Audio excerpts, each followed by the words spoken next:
Hola, el meu nom és Robert. Hola, el meu nom és... Hola, bon dia, el meu nom és Ivana. Hola, bon dia, el meu nom és Damaris. Hola, bon dia, el meu nom és Cristina.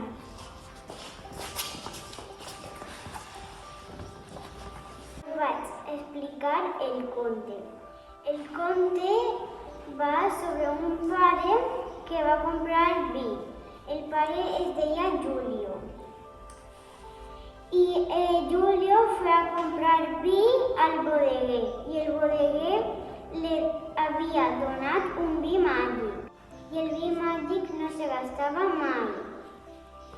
Y como no se gastava mai, podíem compartir-lo per al poble. Vaig explicar les definicions. Hem triat moltes paraules i hem posat la definició. Per exemple, el raïm, la caraveja i l'espardenya. Això vaig explicar la descripció. El celler és gran, amb molt barril, espardenyes, carabasses, etc. El senyor és un treballa en bodeguer. Us vaig explicar l'elaboració del vi. El portem al celler, deixem el raïm en la cubeta.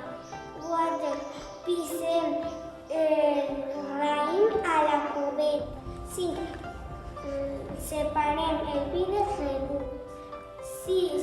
Posem el vi al barril. Què necessitem? Raïm, barril, molí, premsa, espardenya. On es fa? Es fa al celler. Qui l'elabora? L'elabora el celler o el bodeguer. Esperem que ens hagi agradat moltíssim. Moltes gràcies per escoltar l'exposició.